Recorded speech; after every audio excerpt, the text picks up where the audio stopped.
안녕하세요, 다월드입니다.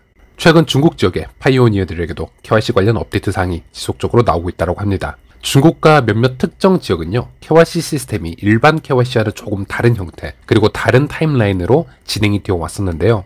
그 이유로는 중국의 경우 가계정이 너무나도 많고 KYC를 우회할 수 있는 기술을 중국 유저들이 개발을 했었기 때문에 이 지역의 KYC는 조금 더 특별한 추가 검사를 병행하고요, 조금은 다른 KYC 시스템으로 진행을 하고 있습니다. 이번 중국 파이오니어 유저들의 메인 화면을 보시면요, 다음과 같은 이런 것을 볼 수가 있는데요.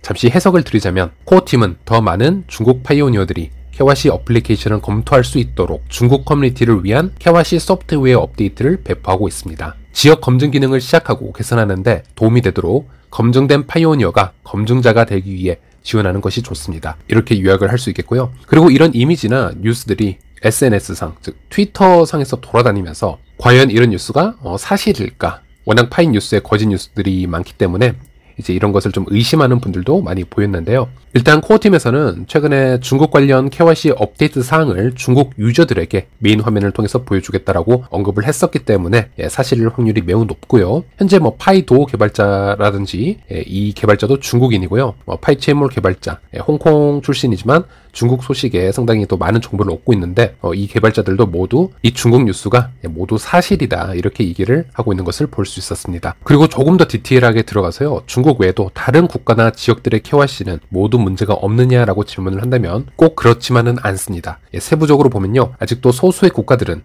아주 특수한 아이디나 수기로 정보를 입력한 아이디 시스템을 갖추고 있기 때문에 그곳의 파이오니어들은 또 다른 KYC 업데이트나 솔루션을 기다리고 있는데요. 그 대표적인 국가가 바로 네팔과 같은 국가가 되겠습니다. KYC 관련해서 네팔 파이오니어들과 모더진들 그리고 코어팀과의 대화가 여러 채창이나 온라인상에서 자주 보이고 있기 때문에 제가 공유를 해드리자면, 네팔 아이디를 검색을 해보시면요, 지금 보이시는 것처럼 아이디가 상당히 복잡한 형태를 갖추고 있습니다. 그래서 AI가 아이디 위에 문자를 자동으로 인식하는 능력이 네팔 같은 경우는 상당히 어렵다라고 할 수 있겠는데요, 잘 진행이 되지 않는다, 이런 피드백이 나오고 있고, 그리고 최근에는 소수의 네팔 아이디도 조금씩 자동 인식을 좀 통과하고 다음 단계로 넘어가고 있다라는 얘기는 나오고 있습니다. 파이코어 팀에서는 이런 부분까지도 솔루션을 다 마련을 해줘야 될 것 같고요. 그래야 이제 KYC 완성도가 높아질 수 있을 거라고 생각을 합니다. 그리고 이 KYC 관련 추가 정보를 조금 더 드리자면요, 파이 네트워크 공식 홈페이지가 업데이트 된 것 모두 다 아실 겁니다. 그런데 여기서 디자인만 바뀐 것이 아니고요, 자세히 읽어보시면 디테일한 부분들, 백서라든지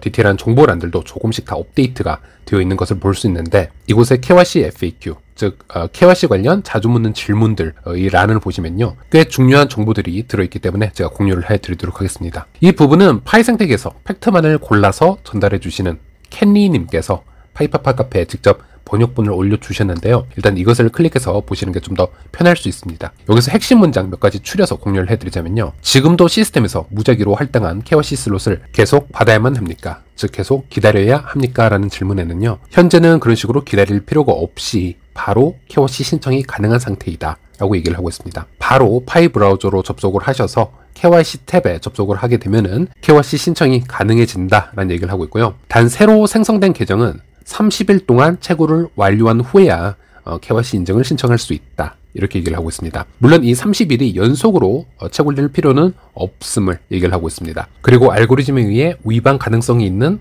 가짜 계정, 즉 가계정은 KYC에 적합하지 않기 때문에 KYC 기회를 받지 않고 있습니다. 그러한 계정 소유자가 알고리즘에 의해 실수가 있다라고 생각하는 경우는, 즉 알고리즘의 문제지 나의 문제는 아니다라고 생각하는 유저들은 여기에 양식을 작성해서 추가 조사 및 기타 증거를 위해 사용자 이름을 제출해야 합니다. 저번에 링크를 공유해드렸는데요, 이 주소가 되겠죠. 그리고 우리가 받은 정보에 따라 추가적인 조사가 더 진행이 될 수 있습니다, 이렇게 언급을 하고 있고요. 여기서 이런 단어의 선택, 조사라고 해석이 될 수 있는 investigation이나 잠재적 증거라고 해석할 수 있는 potential proof라든지 이런 표현에 대해서 아직 KYC를 받지 못한 분들에게는 매우 상처가 될 수도 있고 큰 스트레스로 다가오는 분들도 있을 거라고 생각을 합니다. 저도 정말 많은 피드백을 따로 듣고 있긴 한데요, 결과론적으로는 이렇게 상처받는 분들이 있으셨다면 코어팀에서 조금 더 좀 부드러운 단어 선택을 했으면 어땠을까 라는 생각도 분명히 있긴 있습니다. 하지만 제 입장에서는 중요한 건 저도 파이 인플루언서이기 때문에 코어팀이나 모더들의 이야기를 억지로 또 뒤바꾸고 파이오니어들이 그냥 다 듣기 좋은 얘기로 꾸며서 얘기하는 행위는 옳지 않다라고 생각을 하고 있기 때문에 저도 이런 부분에서는 참 아쉬운 부분이 분명 존재하지만은 일단은 제 생각을 숨기지 않고 말씀을 다 드리자면요. 현재 챗방이나 여러 소셜 플랫폼에서 정말 많은 가계정들이 본인들에게 KYC 슬롯을 주고 있지 않은 것에 대한 불필요한 노이즈를 많이 생성해내고 있다고 합니다. 이것은 코어팀에서 얘기를 수차례 한 부분이고요. 분명 수백 개의 가계정으로 파일을 채굴해 왔던 그런 부정한 행위를 저지른 아이디들이 파이앱 채팅방에서 KYC 시스템 문제를 확대 해석하거나 KYC 슬롯이 오고 있지 않다라는 불필요한 퍼드를 퍼뜨림으로써 여론을 움직이고 있는 경우가 아주 많다. 이렇게 코어팀은 얘기를 하고 있습니다. 그래서 아마도 이런 강해 보이는 단어를 택한 것이 아닌가라는 생각이 드는데요. 제가 드릴 수 있는 말씀은 이런 워딩에 너무 큰 스트레스를 받지 마시고요. KYC 또한 장기전이기 때문에 마음은 조금은 편안하게 가지시는 게 좋지 않을까. 이렇게 상황이 힘들고 무언가 많이 꼬여 있을 때일수록 마음은 조금 더 냉정하고 느긋한 상태로 이 핵심을 바라보는 것이 더 이로울 것이다. 이 말씀밖에는 제가 드릴 수는 없겠습니다. 네, 그리고 다시 돌아가서 이 텐터티브 KYC, 즉 임시 KYC에 대해서 만약에 이거를 통과했다고 해서 바로 마이그레이션이 진행이 되는 것은 아닙니다. 임시 KYC를 통과하면 임시 통과 사인이 뜨는데요. 이것은 최종 승인이 아니고요. 최종 승인에 한 발 더 가까워진 것으로 생각을 하셔야 됩니다. 임시 승인은 보통 인간 검증자에 의해서만 진행이 되는데요. 하지만 몇 가지 더 거쳐야 될 테스팅이 남아 있습니다. 그것을 통과해야만 최종 승인이 이루어집니다. 하지만 이런 최종 승인을 위해서 따로 뭔가를 하실 필요는 없고요. 그냥 기다리시기만 하면 될 것 같습니다. 네, 이런 중요한 정보를 다 읽어볼 수 있는 캔리님의 링크를 제 영상 하단에 걸어 놓을 테니 꼭 한번 읽어보시길 바라겠고요. 직접 홈페이지에 접속하셔서 보셔도 되긴 하는데 그럴 땐 당연히 한글 자동 번역기를 사용을 하셔야겠죠. 그런데 가끔 보면 번역이 올바르게 잘 되지 않는 경우가 있습니다. 그런데 캔리님 같은 경우는 그런 부분도 다 파악을 하셨고 잘 잡아 놓으셨더라고요. 그래서 좀 더 정확한 이해를 위해서 파이파파 쪽에 이 링크를 추천해 드리는 것이고요. 네, 그리고 다음 토픽으로 넘어가기 전에 이 문장도 한번 읽어봐 드리도록 하겠습니다. 바로 KYC 상태가 임시 승인인 경우 최종 KYC 통과가 되기까지 얼만큼 걸리나요? 라는 질문인데요. 이 질문의 임시 승인 상태의 기간은 사례별로 틀리며 필요한 추가 검증의 범위와 유형에 따라 다릅니다. KYC 앱에 대한 2023년 2분기 우선순위 중 하나는 임시 KYC 사례에 대해 이런 추가 검사를 반복하고 적용하는 것입니다. 이렇게 얘기를 하고 있습니다. 이미 4월이니 2분기는 시작이 되었고요. 어쨌든 이 기간에 즉 4월, 5월, 6월에도 이 KYC 관련 마무리 작업이 지속이 되지 않을까 예측을 해볼 수 있겠는데요. 여기서 일단 생각을 해볼 부분이 있습니다. 제가 작년 11월 달에 파이 오픈 메인넷 전환 시점을 예측을 한 영상이 있었습니다. 당시 영상에서 유틸리티 생태계의 완성과 KYC 완성이 충족이 되어야 오픈 메인넷으로 갈 수가 있고요. 조금 더 디테일하게는 7가지 요소들이 골고루 완성이 될 수 있어야 오픈 메인넷이 가능하다. 이런 분석 영상이었는데요. 그 당시 예상을 해보기엔 2023년 3, 4분기에는 오픈 메인넷을 위한 준비가 거의 맞춰져 있어야 한다. 그리고 빠르면 6월 28일에도 될 수 있었으면 좋겠다. 이런 분석을 한 적이 있었습니다. 그리고 그때보다는 지금 2023년 4월에 이 상황을 다시 분석을 해보았을 때는 이번 다가오는 6월 28일 즉 파이 투데이에는 오픈 메인넷이 확실히 무리가 있겠다라는 생각이 이제 드는데요. 그래서 관점을 올해 말이나 내년 초까지도 생각을 해볼 수 있어야겠다라는 쪽으로 제 관점을 조금 이동시켜 보았습니다. 네, 오픈 메인넷을 위한 첫 번째 가장 큰 문제 당연히 KYC가 될 것 같습니다. KYC가 작년에 제가 예상한 것만큼 빠르게 진행이 되고 있지는 않습니다. 오픈 메인넷이 되기 위해서는요. 이 KYC 수치도 중요하지만 가장 중요한 것은 마이그레이션 수치라고 할 수 있겠습니다. 이 마이그레이션 수치가 충분히 이 메인넷으로 들어올 수 있어야 오픈 메인넷으로 전환이 될 수 있는데요. 아직도 이 마이그레이션의 총 수량은 230만 정도에 머물러 있다는 것입니다. 물론 작년에 비해서 KYC 신청자와 통과자는 훨씬 더 늘어났지만 이 마이그레이션 양은 늘지 않고 있다는 것인데요. 그럼 이 마이그레이션 된 200만 개가 조금 넘은 이 수량이 언제쯤 충분한 수량으로 변할 수 있을까? 이 질문이 먼저 떠오르죠. 현재 KYC를 진행한 예상 수량을 기준 잡아 보았을 때는 적어도 1000만 이상 또 2000만 이상은 될 수 있어야 적어도 충분히 유저들이 오픈 메인넷으로 넘어왔다 이렇게 얘기할 수 있을 것 같은데요. 그러면 이 마이그레이션이 지금 기껏 해봤자 200만이 조금 넘었기 때문에 2000만 개의 지갑이 마이그레이션이 되려면 앞으로 10년 정도를 더 기다려야 하나라고 하시는 분들도 있으실 겁니다. 하지만 꼭 그렇지만은 않을 겁니다. IBM 개발자였죠. IQ가 예전에 분석한 영상을 통해서 잠시 공유를 해드리자면요. 파이는 기본적으로 스텔라와 같이 TPS가 200 정도가 세팅이 되어 있습니다.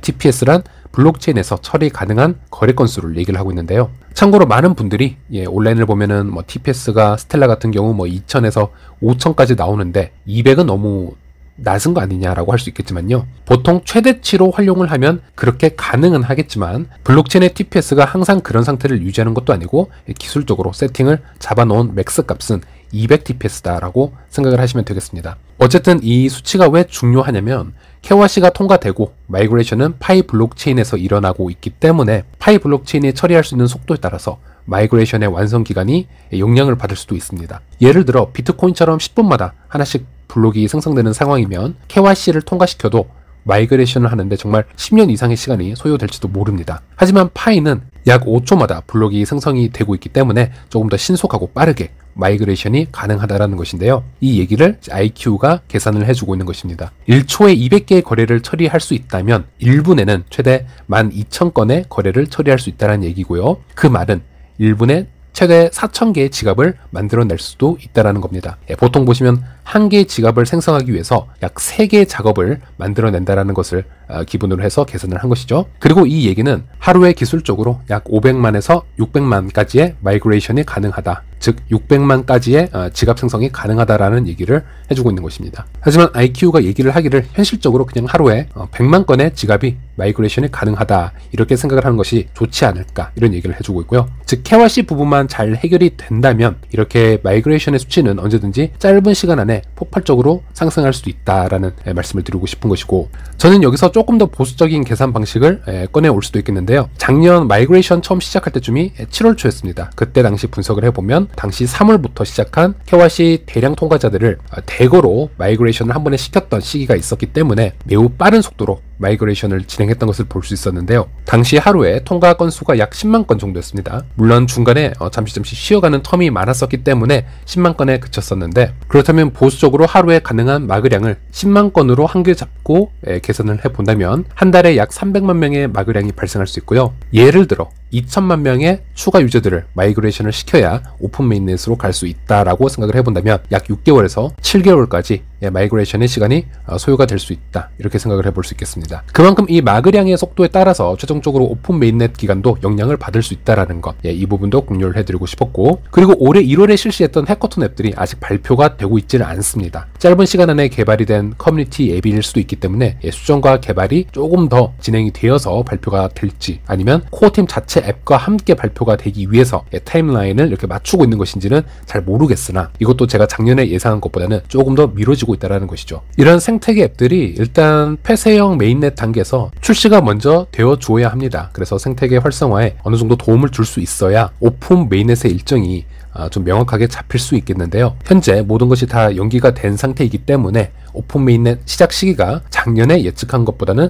조금 더 뒤로 밀려날 수밖에 없다, 이런 말씀을 공유드리고 싶었고, 그리고 마지막 소식으로 최근에 썰틱이라는 스마트 계약을 감사하는, 또 KYC나 온체인 모니터링을 평가하는 사이트에서 파이 네트워크 얘기를 언급한 게 있어서 잠시 공유를 해드리도록 하겠습니다. 일단 이 시발점은 썰틱에서 트윗을 날리는데요. 트윗 내용을 보자면 파이오니어들이 썰틱을 통해서 파이 네트워크의 감사를 요구하고 있고, 그래서 썰틱 페이지에 웹사이트에 투표를 진행하고 있다 이렇게 얘기를 하고 있습니다. 썰틱이 주체적으로 이거를 이끌고 있는지, 진짜 파이오니어들이 참여를 해서 이렇게 된 건지는 자세히 모르겠습니다. 하지만 코어팀 멤버이죠. 크립토깅이 커뮤니티와 이 토픽에 대해서 조금은 시니컬한 대화를 나눈 것을 볼 수 있었는데요. 썰틱이 파이 네트워크를 감사하려는 것이 꽤 이상하다, 스트레인지하다라고 얘기를 하고 있습니다. 이 썰틱은 보통 스마트 컨트랙트를 감사하는데 파이 네트워크는 현재 스마트 컨트랙트를 지원하고 있지 않다, 이런 얘기를 하고 있고, 또 어떤 파이오니어가 핵심 팀이 협력을 동의하는 경우 서틱에서 수행하는 감사가 있을 수 있지 않겠냐, 이 감사 프로세스에는 KYC 요구사항이 포함이 될 수도 있겠고 파이 네트워크의 표준, 보안 등이 될 수도 있지 않겠냐라는 질문에 코어팀 멤버 크립토킹이 다시 얘기를 하기를, 내가 알기로는 그들이 독립적으로 어떤 감사를 수행을 하지 않는 한 파이를 감사한 적은 없다, 이렇게 딱 잘라 얘기를 하고 있습니다. 사실 시기상으로도 굳이 파이 네트워크가 어떤 감사 업체를 통해서 진행을 지금 당장 할 필요는 없습니다. 모든 시스템이 오픈화되어 있는 것도 아니고요. 지금 폐쇄형 네트워크이기 때문에, 또 스마트 컨트랙트를 지금 활성화시키지 않은 또 상태이고요. 그리고 가장 핵심적인 것은 지금 어떤 파이 네트워크가 이 파이 코인을 외부에 판매를 실시를 하거나 투자를 유도하고 있는 상태가 아니기 때문에 굳이 현재 이런 감사를 진행할 필요가 있을까라는 생각은 들었습니다. 여기 보시면요, 이런 감사를 수행하는 곳은 수십 개가 넘게 있습니다. 이 썰틱 같은 경우도 그 중에 하나인데, 최근에 코다오부터 시작을 해서 정말 많은 또 밈코인부터 아주 조그마한 프로젝트까지 다 감사를 진행을 하려고 하고 있고, 또 이것에 대한 또 홍보를 적극적으로 해주고 있는데, 당연히 그 이유로는 바로 이런 것들이 그들의 수익원이자 또 기업의 사이즈를 늘려가는 방식이라고 보시면 되겠습니다. 또 하지만 이런 또 대형 프로젝트들은 이 썰틱에게 또 어떤 감사를 받지 않고 있는 것을 볼 수 있었습니다. 굳이 필요가 없다면은 이런 다 세세한 부분을 모든 감사 사이트에 돈을 내고 감사를 받을 필요는 없겠죠. 보시면 이렇게 스마트 컨트랙 위주로 발행된 토큰들 위주로 이렇게 감사를 받은 것을 확인할 수 있었는데, 이더리움의 메인넷이나 아니면 타 블록체인에서 그것을 통해서 스마트 컨트랙을 통해서 토큰이 발행된 프로젝트들은 로드맵을 보면요, 보통 발행하자마자 유저들에게 판매를 하게 됩니다.